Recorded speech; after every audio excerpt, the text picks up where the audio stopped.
नमस्कार दोस्तों, एक बार फिर से आपका स्वागत है हमारे इस जीएस की सीरीज़ में। ओके, इसमें हम सीजीएल जीएस 2023 के जितने भी प्रीवियस ईयर क्वेश्चन हैं उनको सॉल्व या ऑडियो फॉर्म में करते हुए जा रहे हैं। ओके, तो चलिए शुरू करते हैं।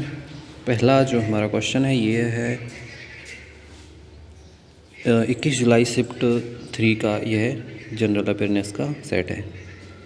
क्वेश्चन नंबर 1, पद्मश्री पुरस्कार से सम्मानित दर्शन झावेरी भारत की एक नृत्यांगना है। किस नृत्य से यह संबंधित है? मणिपुरी, कथकली, कथक या भरतनाट्यम? तो दर्शन झावेरी जो हैं मणिपुरी नृत्य से संबंधित हैं, झावेरी बहनें। ओके, उसके बाद क्वेश्चन नंबर 2 क्या कहता है कि प्रधानमंत्री जन धन योजना PMJDY राष्ट्रीय वित्तीय समावेशन मिशन ने 2022 में कार्यान्वयन के कितने वर्ष पूरे किए हैं? ऑप्शन है 4 वर्ष, 8 वर्ष, 9 वर्ष या 6 वर्ष। तो प्रधानमंत्री जन धन योजना ने 2022 के कार्यान्वयन में 8 वर्ष पूरे कर लिए हैं। ओके, क्वेश्चन नंबर 3 है कि दिसंबर 2021 में निम्नलिखित में से कौन सी BWF विश्व चैंपियनशिप फाइनल में खेलने वाले पहले भारतीय पुरुष शटलर बने हैं? ऑप्शन है बी दिजू, किदाम्बी श्रीकांत, बी साई प्रणीत या चिराग शेट्टी।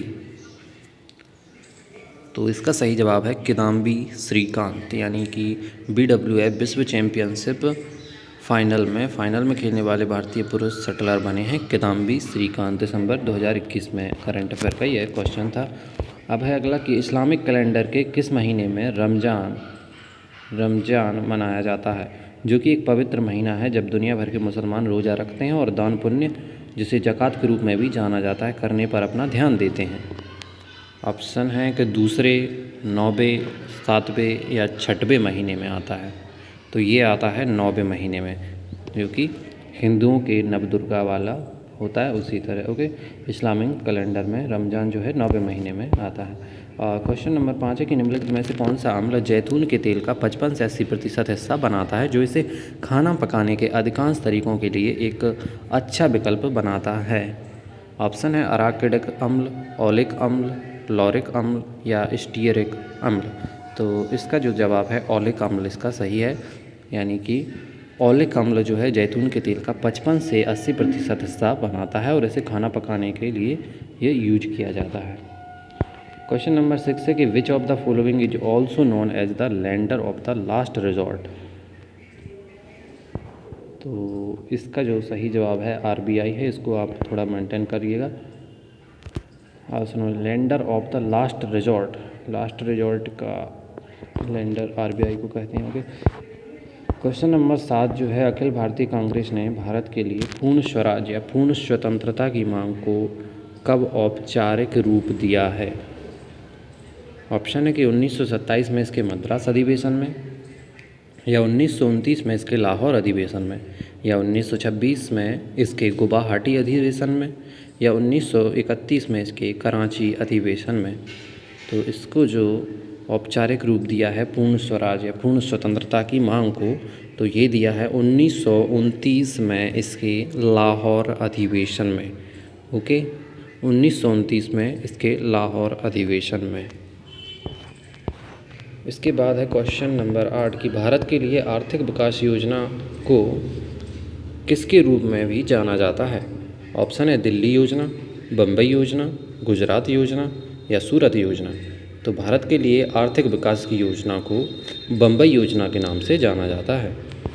क्वेश्चन नंबर 9 है कि प्रथम ओलंपिक खेल किस वर्ष आयोजित किए गए थे?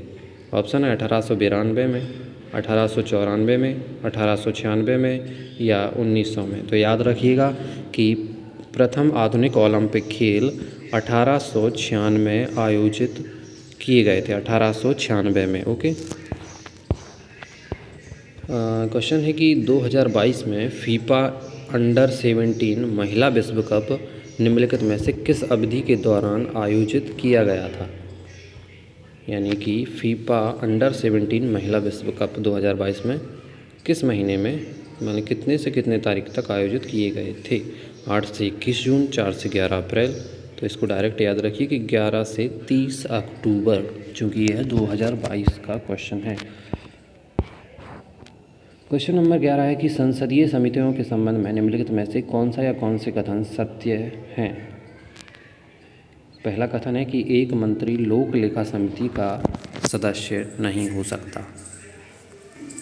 तो यही इसका सही जवाब है, एक मंत्री लोक लेखा समिति का सदस्य नहीं हो सकता। बाकी इनको और हम पढ़ सकते हैं कि प्राक्कलन समिति के सदस्यों को लोकसभा के अध्यक्ष द्वारा नामित किया जाता है, ये गलत है।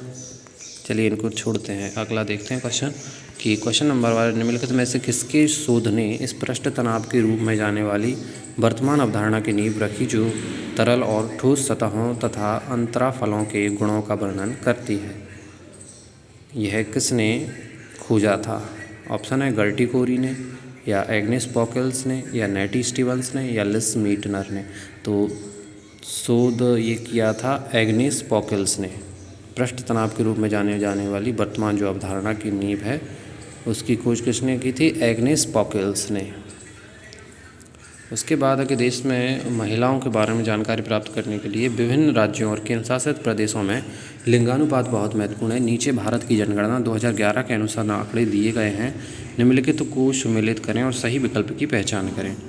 यानी महिला राज्य दिए हैं और महिलाएं प्रति 1000 पुरुष पर उनका लिंगानुपात दिया हुआ है।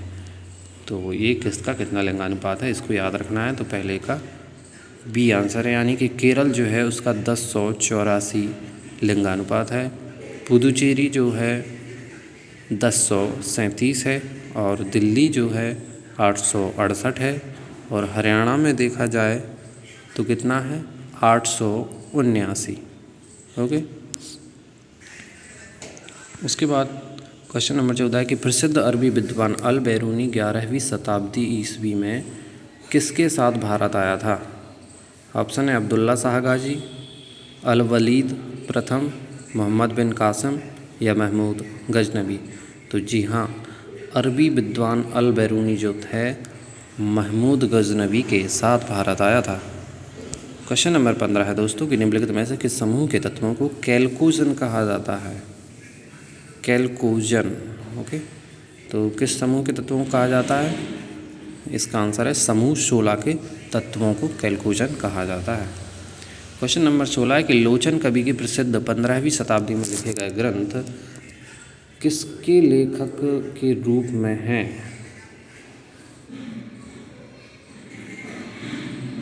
माने लोचन कवि द्वारा कौन सा ग्रंथ लिखा गया है? हृदय प्रकाश, राग तरंगिणी, या संगीत दर्पण, या अनूप विलास। तो लोचन कवि का जो ग्रंथ है वो है राग तरंगिणी। ओके। उसके बाद है कि निम्नलिखित में से किस व्यापार समझौते का उद्देश्य व्यापार के लिए क्षेत्र की क्षमता को अधिकतम करने और अपने लोगों के विकास को प्राप्त करने के लिए अंतः सार्क आर्थिक सहयोग को मजबूत करना है? तो इनमें से कौन सा जो है व्यापार समझौता है? इसको डायरेक्ट याद रखेंगे कि SAFTA क्या है? व्यापार के लिए क्षेत्र की क्षमता को अधिकतम करने और अपने लोगों के विकास को प्राप्त करने के लिए आर्थिक सहयोग को मजबूत करता है ये उद्देश्य। क्वेश्चन नंबर 18 है कि भारतीय संविधान का निम्नलिखित में से कौन सा अनुच्छेद हमारी सामाजिक संस्कृति की समृद्ध विरासत को महत्व देने और परिरक्षित करने को प्रतिष्ठित करता है? अनुच्छेद 43 से, अनुच्छेद 124 से, अनुच्छेद 48 से, या अनुच्छेद 51 का ए। तो इसका आंसर है अनुच्छेद 51 का ए, यानी मौलिक कर्तव्य में यह आता है। ओके। 19वां क्वेश्चन है कि वर्ष 2022 के लिए निम्नलिखित में से किसने भारतीय अंतर्राष्ट्रीय फिल्म महोत्सव IFFI द्वारा प्रदान किया जाने वाला भारतीय फिल्म पर्सनैलिटी पुरस्कार जीता है? 2022 में यह किसने जीता था? रजनीकांत ने, चिरंजीवी ने, या महेश बाबू ने, या प्रकाश राज ने? तो ये जीता था भाई चिरंजीवी ने अपने ने। ओके। 2022 का IFFI अवार्ड। उसके बाद 20वां है चंद्रगुप्त मौर्य ने किसकी सहायता से मगध के नंदवंश को उखाड़ फेंका था? ये आपको पता ही होगा, फिर भी ऑप्शन देता हूँ कि समुद्रगुप्त, चंद्रगुप्त, या विष्णुगुप्त, या स्कंदगुप्त। सॉरी, चंद्रगुप्त द्वितीय भी था इसमें। ओके। तो ये जो किसकी सहायता से किया था? विष्णुगुप्त, जिसको कौटिल्य या चाणक्य के नाम से भी जाना जाता है। ओके। उसके बाद क्वेश्चन नंबर 21 की नर्मदा नदी कहाँ से निकलती है। ये तो आपको पता ही होगा कि यह मध्य प्रदेश के अमरकंटक पर्वतमाला से निकलती है। ओके, नर्मदा नदी कहाँ से निकलती है? अमरकंटक पर्वतमाला से। क्वेश्चन नंबर 22 है कि यकृत के संबंध में निम्नलिखित में से कौन सा कथन सही नहीं है। यकृत के बारे में क्या कथन सही नहीं है? पहले कथनों को पढ़ते हैं। यह शरीर की सबसे बड़ी ग्रंथि है क्या? नहीं, यह उदर के ऊपरी भाग में बाईं ओर स्थित होता है यकृत। ओके, यह पित्त रस को स्त्रावित करता है जो पित्ताशय नामक थैली में जमा होता है, जो कि बिल्कुल गलत है। यह लाल भूरे रंग की एक ग्रंथि है, ये भी गलत है। यह उदर के ऊपरी भाग में बाईं ओर स्थित होता है, ये कथन सत्य है यकृत के संबंध में। ओके, ये इंग्लिश का क्वेश्चन रख दिया, इसको नहीं पढ़ेंगे। ओके, उसके बाद क्वेश्चन नंबर 24 है कि राधे श्याम बारले को गुरु घासीदास की जयंती पर संत नामी समुदाय के आदिवासियों के पंथी नृत्य को बढ़ावा देने के लिए 2020-21 में पद्मश्री मिला था। यह नृत्य शैली किस राज्य से संबंधित है? यानी कि जो पंथी नृत्य है वो किस राज्य से संबंधित है, ये बताना है। ऑप्शन है मध्य प्रदेश, बिहार, उड़ीसा या छत्तीसगढ़। तो पंथी जो नृत्य है छत्तीसगढ़ से संबंध रखता है। क्वेश्चन नंबर 25 है कि 1939 में कांग्रेस अध्यक्ष पद से इस्तीफा देने के बाद किसने अखिल भारतीय फॉरवर्ड ब्लॉक की स्थापना की थी? बिल्कुल सिंपल सा सवाल है। ऑप्शन है जवाहरलाल नेहरू, महात्मा गांधी, बाल गंगाधर तिलक या सुभाष चंद्र बोस। तो सही जवाब है सुभाष चंद्र बोस ने ही फॉरवर्ड ब्लॉक की स्थापना की थी। और इन्होंने क्या किया था कि 1939 में कांग्रेस के अध्यक्ष पद से इस्तीफा भी दिया था। ठीक है दोस्तों, तो यहाँ पर हमारे 25 क्वेश्चन कंप्लीट होते हैं। कुछ इसमें 1-2 क्वेश्चन इंग्लिश की भी आ चुके थे जिनको हमने स्किप कर दिया। ओके, और दोस्तों ये आपके रिवीजन के लिए ही है, आप रिवीजन कर सकते हो उसको ऑडियो फॉर्म में चला करके। और इसकी पूरी प्लेलिस्ट भी बना दी गई है। आप ये 23वें नंबर का है, इससे पहले 22 सेट जो हैं आप उनको सुन सकते हो। प्लेलिस्ट चेक कर लीजिएगा एक बार। और अगर नए हो तो चैनल को सब्सक्राइब ज़रूर करना, अपना प्यार दिखाना। ओके, थैंक यू, जय हिंद।